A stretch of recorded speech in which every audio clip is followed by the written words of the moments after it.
ဒီနေ့မှာတော့အင်ဒိုနီးရှားဟာသဒရမာရုပ်ရှင်တူဟန်ဆန်တူဟန်နဲ့ဆိုတဲ့စကားကောင်းလေးတစ်ကားကိုတင်ဆက်ပေးသွားမှာပဲဖြစ်ပါတယ်။မတ်စတိုရဲ့မိသားစုဟာမျိုးဆက်ပေါင်းများစွာခတဲ့ကရုပ်ရည်ချုံပေါက်ခဲ့ကြပါတယ်။သူတို့ရဲ့အလားတရားကြောင့်လူများရဲ့ထီးထူးခြင်းကိုခံရပြီးအဲဒီအလားတရားကပဲသူတို့တဲ့ငွေအများများကိုရှာပေးခဲ့ပါတယ်။တားကြီးဆုံးဖြစ်တဲ့အိုကစ်ကအင်တာနက်ပေါ်မှာနာမည်ကြီးသူတစ်ယောက်ဖြစ်ပါတယ်။သူရဲ့ရုပ်ရည်ကြောင့်ဖော်လိုဝါတန်းပေါင်းများစွာရှိပြီးကောင်မလေးတွေအထင်ကြီးအောင်ဘယ်လိုနေထိုင်ရမလဲဆိုတာကိုသင်ပြပေးတဲ့အခြေရေးဆိုင်ရာဆရာကြီးတယောက်လိုတည်းသတ်မှတ်ခံထားရပါတယ်။အဖေဖြစ်သူပါကာကတော့သူ့ရဲ့ဇနီးနဲ့မတွေ့ခင်မှာ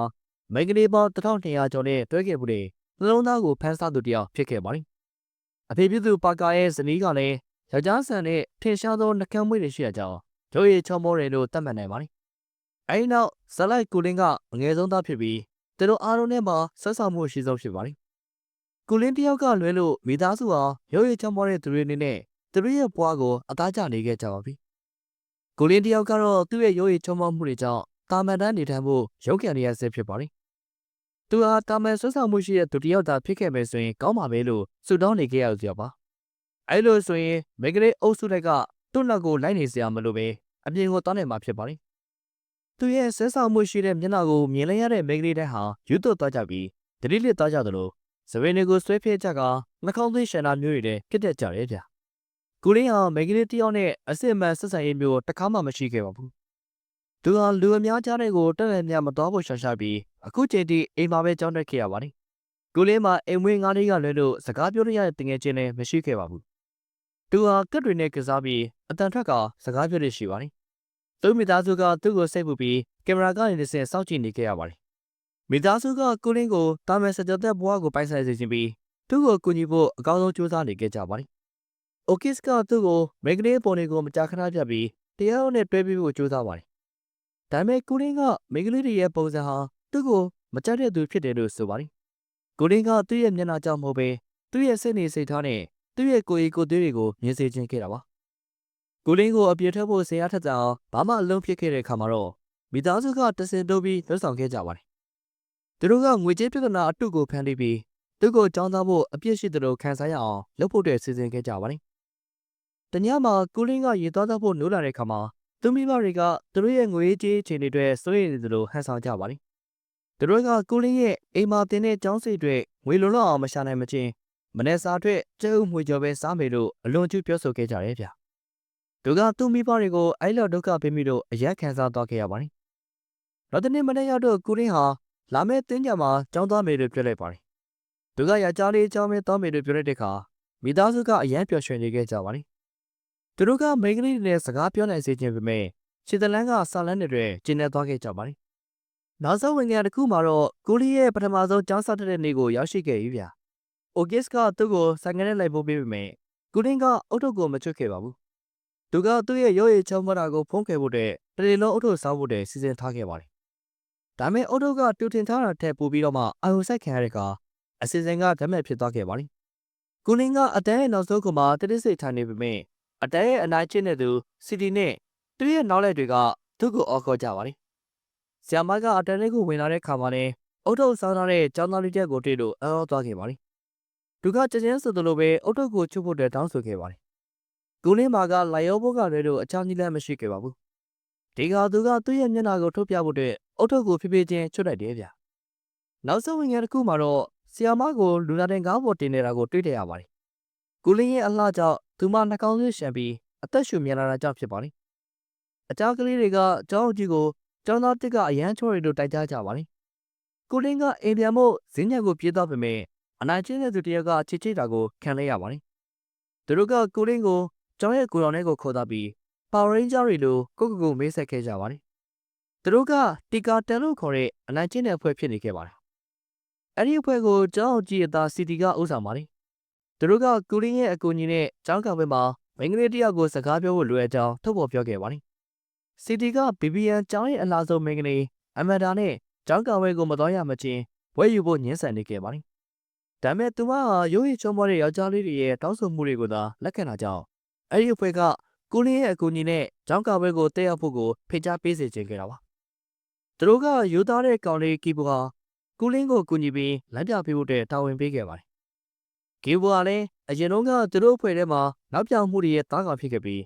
အနိုင်ကျင့်တဲ့သူတွေပြောတဲ့အတိုင်းလှုပ်ဆောင်မှုအတင်းကျပ်ခိုင်းစေထားပါတယ်။နောက်ဆုံးဝင်ကတစ်ခုမှာတော့ကူလင်းကကီဘိုနဲ့တူကျောင်းမှာအနိုင်ကျင့်ခံရတဲ့အကြောင်းတရားဝင်တိုင်ကြားဖို့ကျောင်းကြီးရုံငန်းကိုသွားကြတယ်ဗျ။ကီဘိုကရလဲဟာဘာဖြစ်လာမယ်ဆိုတာကိုသိပေမဲ့သူကကူလင်းနဲ့အတူလိုက်ပါသွားလိုက်ပါတယ်။ကျောင်းကြီးဟာဘွဲယူဖို့ညှင်းဆန်နေတဲ့သူသားကြောင့်စိတ်နှောက်ယှက်ဖြစ်နေခဲ့ရပါတယ်။ကူလင်းရဲ့အလှကအမန်ဒါကိုကျောင်းကဝဲသူခေါ်သွားရင်အခွင့်အရေးရှိရာကြောင့်ကျောင်းကြီးကအနိုင်ကျင့်တဲ့သူတွေပြောတဲ့အတိုင်းသူတို့ကိုလှုပ်ဆောင်စေခြင်းခဲ့တယ်ဗျ။အဲ့ညမှာကူလင်းနဲ့ကီဘိုကနောက်တစ်ယောက်ရင်အဲ့ဒီအလုပ်ကိုပြီးမြောက်အောင်လုပ်ပြီးတာဝန်ကနေလွတ်မြောက်ဖို့တည်းဆုံးဖြတ်လိုက်ကြပါတယ်။ကီဘိုဟာသူ့ရဲ့လှနဲ့မသက်ဆိုင်ပင်ကူလင်းကိုကျင်နာခဲ့တဲ့ပထမဆုံးသူတစ်ယောက်ဖြစ်ခဲ့ပါတယ်။ကူလင်းဟာစီစဉ်ထားသလိုဖြစ်ခဲ့ပေမဲ့တငယ်ချင်းတစ်ယောက်ရခဲ့လို့ပျော်ရွှင်နေခဲ့ပါတယ်။နောက်တစ်နေ့မနက်မှာတော့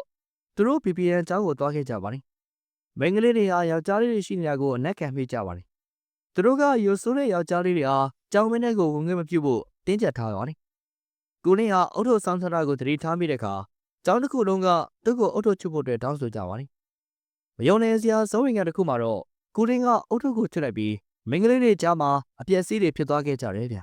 ။နိုင်နေငယ်ကြာပြီးတဲ့နောက်မှာတရင်တက်ဆက်တဲ့ရုပ်မြင်သကြားကိုရောက်သွားခဲ့ပါတယ်။ငိုနေတဲ့မိန်းကလေးတွေနှာခေါင်းသွေးရှံနေတဲ့မိန်းကလေးတွေနတ်ပူးခံရတဲ့မိန်းကလေးတွေနဲ့ခုံပေါက်နေတဲ့မိန်းကလေးတွေရဲ့ဗီဒီယိုပိုင်းတွေကိုလူမှုကွန်ရက်တစ်ခုလုံးမှာဂဲထပ်သွားခဲ့ပါတယ်။ကူလင်းဟာအရန်ချိုးတဲ့ကောင်လေးဖြစ်တဲ့လူသိများလာခဲ့ပါတယ်။ BPN ကျောင်းရဲ့အကျော်ကြားဆုံးကျောင်းသားနဲ့မော်ရီအမန်ဒါကလည်းတရင်ကိုကြပြီးကူလင်းကိုချက်ချင်းဆင်းလာသွားခဲ့တယ်ဗျ။ကူလင်းဟာသူမရဲ့အလှနဲ့အစင်တန်းတူညီတဲ့ပထမဆုံးယောက်ျားလေးဖြစ်ပါတယ်။သူမကသူ့ကိုအတင်ကြီးအောင်လုပ်ဖို့တဲ့ချက်ချင်းပဲသူမရဲ့ရည်ရွယ်ချက်ဖြစ်နေသတ်မှတ်လိုက်ပါတယ်။တရင်ကကြီးမားလာတဲ့အခါမှာမိန်းကလေးအုပ်စုတစုဟာမက်ဆေ့အိမ်ရှိမှာစုံလာခဲ့ကြပါတယ်။မိသားစုဟာအိမ်လယ်ဘက်တဲ့သူတို့ကိုငွေထောက်ခံဖို့တဲ့စတင်လိုက်ပါတယ်။လမ်းထဲမှာပုံးနေတဲ့ကူလင်းကတရင်ထဲမှာသူ့မိသားစုကိုတွေ့လိုက်ရပါတယ်။သူ့ရဲ့အမျိုးတွေကသူ့ကိုတစ္ဆာဖောက်ပြီးအသုံးချနေရလို့ခံစားလိုက်ရပါတယ်။သူတို့ကသူ့ကိုဖုန်းခေါ်တဲ့အခါသူကအိမ်ပြန်ဖို့ညှင်းဆန်ပြီးသူ့ရဲ့အိမ်ဝင်းငါးလေးကိုခီးသွားတွေဟာမတော်တဆတက်မိလိုက်တဲ့အခါပို့ပြီးဝမ်းထဲသွားခဲ့ပါတယ်။ကူလင်းဟာလမ်းတွေထဲမှာသူ့ကိုလိုက်နေတဲ့ယူတူသူတွေစီကနေပုံးနေခဲ့ရပြီးအဆောက်အုံတစ်ခုရဲ့အမိုးပေါ်မှာရှိနေခဲ့ပါတယ်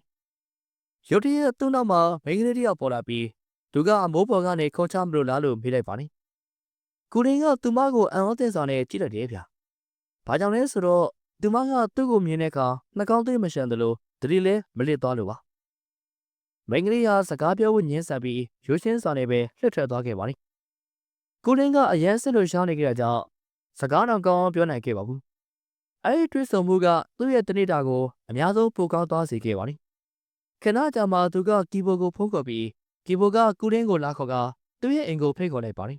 ။သူနဲ့သူ့ဘွားကကူလင်းကိုသူဆန္ဒရှိသောနေဖို့တည်းကြိုးစိုးကြတယ်ဗျ။ကီဘိုရဲ့ခန်းထဲကိုလမ်းလျှောက်ဝင်သွားတဲ့ခါမှာသူကရှားပါးစုဆောင်းနိုင်တဲ့ကစားကက်နှစ်ခုကိုတွေ့ပြီးအံ့တင်သွားခဲ့ပါတယ်။သူတို့ဟာစိတ်တူကိုယ်တူတငယ်ချင်းတွေဖြစ်ကြပြီးကစားကက်စုဆောင်းမှုကလည်းအဲ့ဒီထဲကတစ်ခုဖြစ်နေခဲ့ပါတယ်။နောက်တနေ့မှာတော့မနေတုန်းကကောင်မလေးကိုရှာဖို့တဲ့မိန်းကလေးအားလုံးရဲ့ကြောက်ကိုတွားကြပါတယ်။သူတို့ကအဲ့ဒီမှာရှိနေတော့အမန်ဒါနဲ့လည်းတွေ့ဆုံပြီးစီဒီကပို့ပေးတဲ့ကြောက်ကဝဲတွေဖိတ်ကြားတဲ့ဖိုင်တွေကိုသူမကိုပေးလိုက်ကြပါတယ်။အမန်ဒါကကူလင်းရဲ့အလှကိုအထင်မကြီးသလိုဟန်ဆောင်ပေမဲ့သူထွက်သွားပြီးတဲ့နောက်မှာသူမရဲ့နှာခေါင်းကသွေးများကြီးရှံလာခဲ့တယ်ဗျ။ကူလင်းကလေကားပေါ်မှာသူ့ရဲ့ crush ကိုတွေ့ပေမဲ့သူ့ကိုဝိုင်းထားတဲ့အခြားမိန်းကလေးတွေကသူ့ကိုတွေ့ခင်မပေးခဲ့ပါဘူး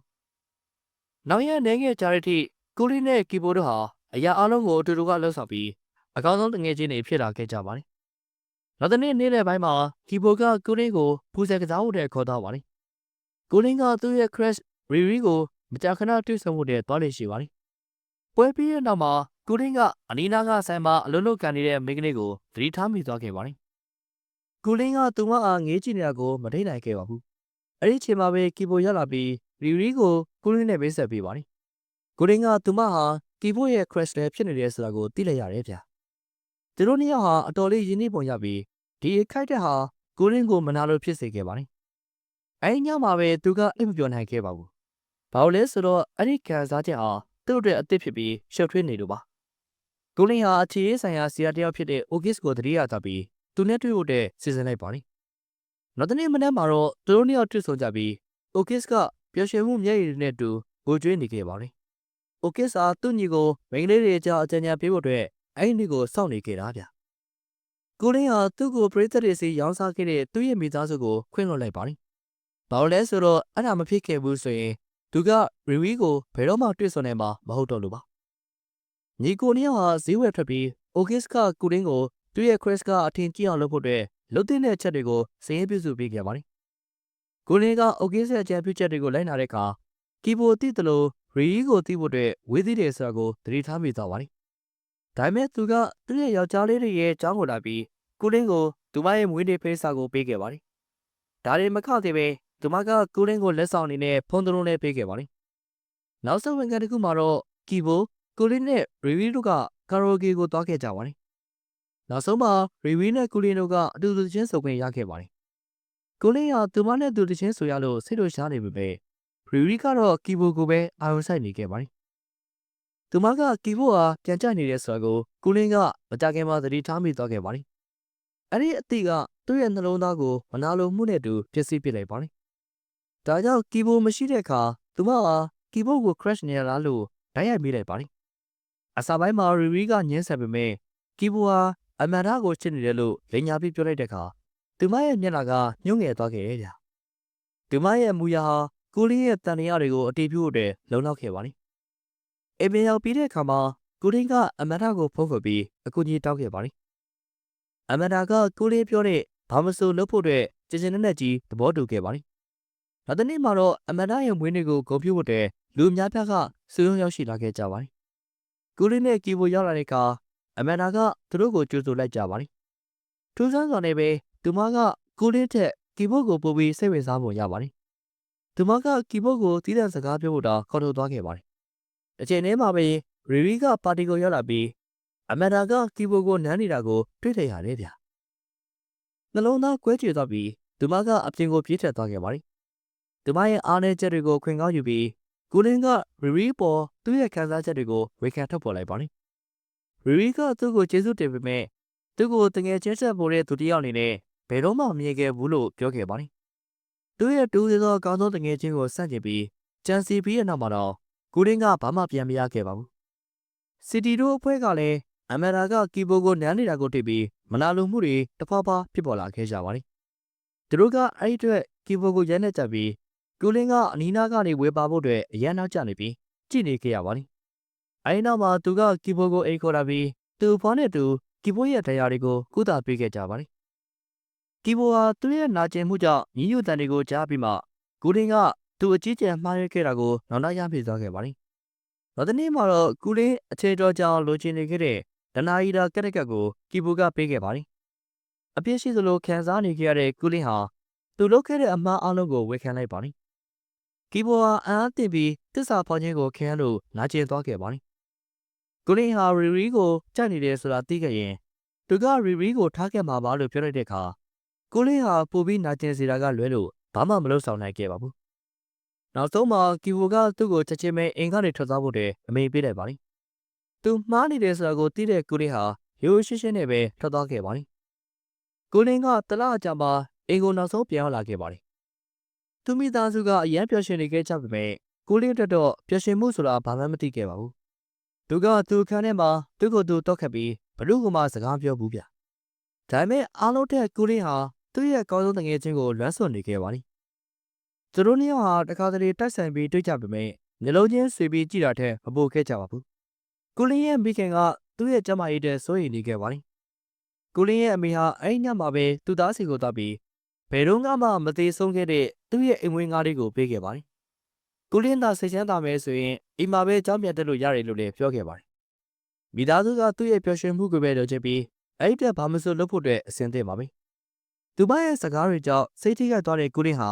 သူ့ရဲ့အောင်မြင်မှုကိုအားပေးနေတဲ့သူတွေသူ့ဘဝမှာရှိနေတဲ့ဆိုတာကိုသတိထားမိခဲ့ပါတယ်အဲ့ဒါကသူနဲ့ကီဘိုဂျာကဆက်ဆံရေးတွေကိုပြန်ကောင်းအောင်လုပ်ဖို့အတွက်သူ့ကိုလှုံ့ဆော်ပေးနေခဲ့ပါတယ်နောက်တစ်နေ့မနက်မှာတော့သူကရီရီစီကိုပြေးသွားပြီးအရာအလုံးကိုပြပြခဲ့ပါတယ်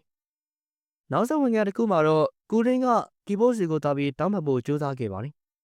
ကီဘိုကအစာပိုင်းမှာတော့သူ့ကိုညှင်းပယ်ပေမဲ့ရီရီအကြောင်းမေးတဲ့အခါသူမကိုဘလောက်ချစ်ကြောင်းစပြောခဲ့ပါတယ်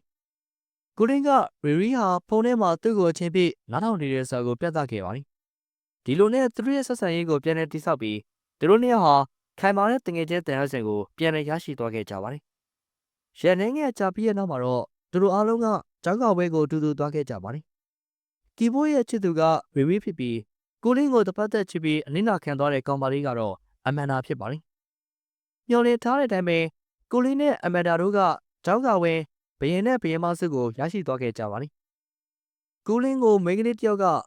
သူဟာတာမန်ရုပ်ချောလေးပဲလို့မှတ်ချက်ပေးတာကိုကြားလိုက်ရပြီးချက်ချင်းပဲသူမကိုစိတ်ဝင်စားသွားခဲ့ပါတယ်။ဒါကဆက်ဆံရေးအသစ်တစ်ခုရဲ့အစကိုညွှန်ပြနေခြင်းပဲဖြစ်ပါတယ်လို့ပြောကြရင်လည်းဇလန်လေးကပြီးဆုံးသွားခဲ့ပါပြီ။ဗီဒီယိုလေးကိုအဆုံးထိအားပေးနာဆင်ခဲ့ကြတဲ့အတွက်လည်းအားလုံးကိုအထူးပဲကျေးဇူးတင်ရှိပါတယ်။